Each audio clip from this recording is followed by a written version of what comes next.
So having played chess since you were 8 years old, tell us about what chess sets for the blind used to be like.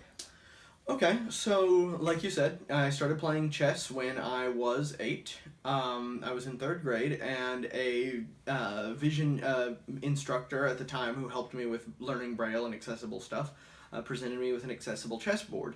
At the time, the design was basically you had raised squares for the dark squares, lowered squares for the light ones. You could tell them apart, and then each square had a hole in the center of it. And now each of those holes was just the right size to fit a peg. And every movable piece had a peg at the bottom that would fit it into a hole so it would hold it in place.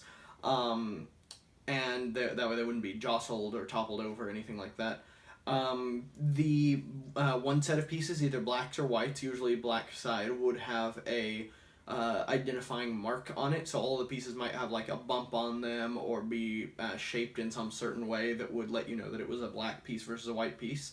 And yeah, that's what they were like back then, which was okay. I mean, it was a viable model. Obviously, it incorporated some ideas that are pretty consistently useful, but just the peg and hole system, it left a lot to be desired in terms of aesthetics, which is not something you would think the blind would care about. But when you're playing with your sighted friends, you want to show off a cool looking chess set. And at the same time, it still left it pretty easily compromised by accidental jostlings and things like that, which the blind are, we bump things when we feel them. It happens. It's what we do.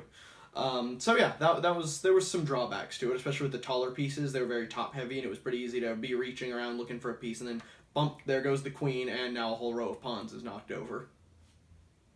All right, so tell me about how you would improve chess sets for the blind. So I had this idea, and I actually had it a while back, for doing a chess set for the blind that didn't have this like peg and hole system that was easily mussed up and also just kind of took away from the smooth, sleek aesthetic of a chessboard. There's just something really like nice about the unbroken, color and symmetry of all of it. Anyway, the idea that I had was incorporating magnets. Now, I wasn't really sure how I wanted to do that with magnets. I had thought about doing a metal board and then magnetic pieces that were also metal, but then, I had the concept of magnets, but I wasn't quite sure how I wanted to make that work. But the whole idea was that I wanted to use something that would stick the pieces to the board, make them easily movable without compromising how easily they could hold in their place. And at the same time, I wanted to make it to where it was still aesthetically pleasing and all that. So some sort of weird tacky adhesive would obviously not have worked because that would have worn off very quickly and also looked terrible. Been tacky both in the physical and fashionable sense. But I wanted something that could stick it to the board, and ultimately what I came up with was magnets, but I never had a really solid idea on how to implement that other than like magnets in the pieces or metal pieces on metal board. And I had the concept in my head, but never managed to go anywhere with it myself just because I didn't have the resources to design something like that. So tell me about what you've got here. So what I've got here is a cat. This is a Siamese cat. Oh, you mean the chessboard. Right. Get out of here, cat. So what we've got here is a chessboard. This was made by the brilliant and wonderful Kelsey Ross. She's awesome. Isn't that right, camera person who totally isn't Kelsey? Oh, no. Did you say, oh no, you're not awesome? Okay, sure. Yeah, right. She sucks. Yeah. The Kelsey on Kelsey rivalry is strong. So what we have here is a chessboard. I don't know what the best angle to show this thing off is. That looks good. Okay, cool, awesome. I have a knack for things that look good. Ironic. Anyway, no, what we have here is a chessboard that Kelsey designed using 3D printing. What we have here is a magnetic chessboard. So the idea is that neither the board nor the pieces are technically magnetic on their own. But what Kelsey's done is taken a piece and let me see if you can, that good to see that right there? Yep. So what she's done is taken a piece and put a magnet right in the bottom of it. She's made a piece, then made a little ring that attaches to the bottom of the piece that's the same width so it doesn't compromise anything aesthetically speaking, and then stuck a little magnet right in the bottom there. In that ring. And so that adheres to the board because there are magnets built into the bottom of the board, which I can show you right now. Oops, hang on, that was on me, that wasn't the board. I pushed some pieces forward. There we go. Yeah, so you can see right under there, there are plenty of magnets. Also, you can see by me tipping it around, these magnets hold pretty well. Look at that. Mm-hmm. Yeah, so you can stick this up on your fridge and play sideways chess. That's totally not what I'm going to do with it. It is. But, so yeah, we've got a magnetic chessboard. We still stuck with the idea of the raised and lowered squares for black and white, just because it worked out really well. Obviously, as you can see, there's no black and white. It's just raised and lowered, but that's something that everyone can feel and see, so it works out pretty neatly. The pieces have a very stylish design, very cool. And to separate the black and white pieces, we gave the black pieces all these neat little horns, I guess you could say, or cones, or crowns, whatever you want to call them, little hats, little cool little hats. Now, what's neat about that, and the best part about this whole chess set, I've got to say, is that, so you've got this white horse, right? It's a white horse, very cool, it's a horse, alright. But thanks to their crowns, the black side gets unicorns. Look at that, freaking unicorn, man. So these are really solid pieces. I mean, you could knock these over, and they would not feel like they'd break. They're light enough to where they're not going to just shatter or anything like that. However, knocking them over is not something you will do accidentally. Like when I pushed two of them forward by accident earlier, I had to try pretty hard to do that. I was tipping the whole board and pushing with my thumb. But just nudging these forward on their own, it takes a considerable amount of effort, and it pops right into its next piece, its next square anyway. So it's actually pretty well put together, and this will stick to, these pieces will stick to any space on the board you want to put them in. So they're not going to accidentally be repelled by any squares or anything like that. Kelsey is very thorough at testing that.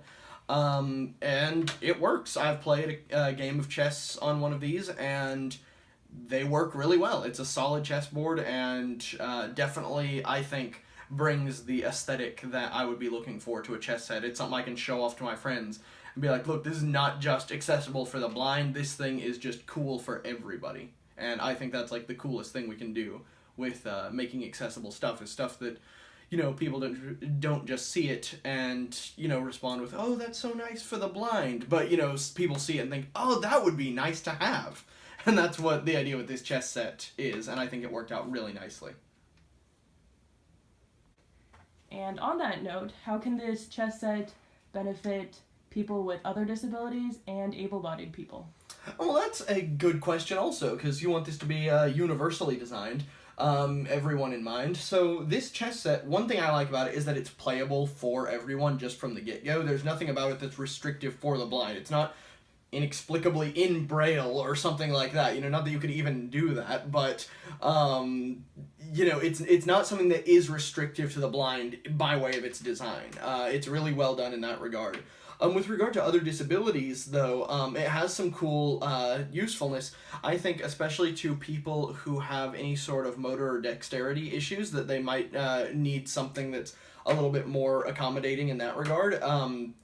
Because these magnets will hold these pieces pretty steadily in place, and you can effectively slide pieces to where you want them, or essentially, like, you don't have to lift them high, you don't have to be super careful about where you set them, because it will pull them into place and it will hold them, which is really nice, and you don't have to lift them high to break them free of the magnetic pull. So there's not too much intricate motion that's required to use this, which is really nice. And that's helpful for blind folks as well, because when we're reaching around the board trying to touch the pieces, feel what's where, that's all well and good when these pieces are all on their, you know, respective sides lined up ready to fight. But when you've got a heated battle going for the middle four pieces and you're trying to or squares, and you're trying to make sure who is where and what's what, you don't want anything being knocked over, but just by exploring it. So I think the strength with which it holds, and yet the ease with which it lets go, is a really good benefit for both the blind and for anyone who needs accommodation for motor or dexterity type things. As for able-bodied folks, it's just beneficial in the sense that it's convenient. I mean, the pieces don't get knocked over, so you're not going to have your, you know, kids or careless, you know, relatives or curious pets knock it over and jostle all the pieces everywhere just by touching it. You can take it on the go. That's pretty cool. I mean, you could sit in the back of the car and play this, and, you know, it doesn't matter how crazy you're driving. Like, it's gonna, you know, it's gonna survive. It's not gonna, like, lose the pieces, or the pieces won't lose their place no matter where you're, you know, what you're doing. So that's really nice, because it becomes a travel chess set in addition to just being a good chess set. And it's very sturdy, so that works out well for that, too.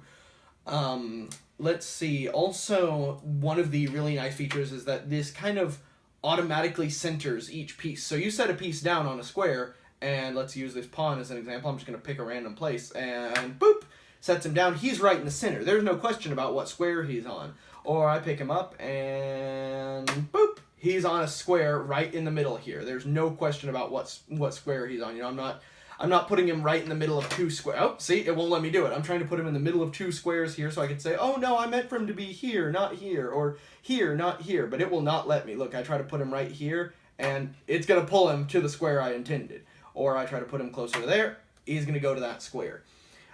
This chess set, it's just going to keep everything in place. So in addition to just keeping it nice and aesthetically pleasing, it also prevents, you know, when you're playing with that kid brother of yours or whatever, he's like, no, I meant my knight to be at this position. When you look away for like a second, this chessboard's not going to let that happen. So it's nice. It is, you know, it is tactily accessible. It is, it's got a good grip on its pieces and is very convenient in that regard, and it is fairly cheater proof in terms of you know, sliding your pieces in between squares and so on and so forth and pretending you tried to make a better move than you did. So it's a really solid board. I think it just has a lot of appeal for everyone, and there's no one off the top of my head, I can't think of anyone who would be really restricted from using this board as long as they or someone who is playing alongside them could manipulate the pieces. It's a really universally accessible board as far as just like its design goes in terms of pieces staying in place, being physically and visually differentiable, and so on and so forth. It really is a huge step forward in terms of universal design, and I love this chessboard, and I think anyone who acquires one will love it also. Okay, so thank you guys so much for checking out this review. I love this chessboard. I think you will too. If you're interested in checking out this board, the lightsaber cane I reviewed in another video, or showed off in another video. I haven't quite done a thorough review yet, so much as a fun plug. But anyway, point being, if you like this, you liked that, anything like that, you got to check out Kelsey Ross's Etsy store. There will be a link in the description. Click on that, buy cool stuff, and enjoy it.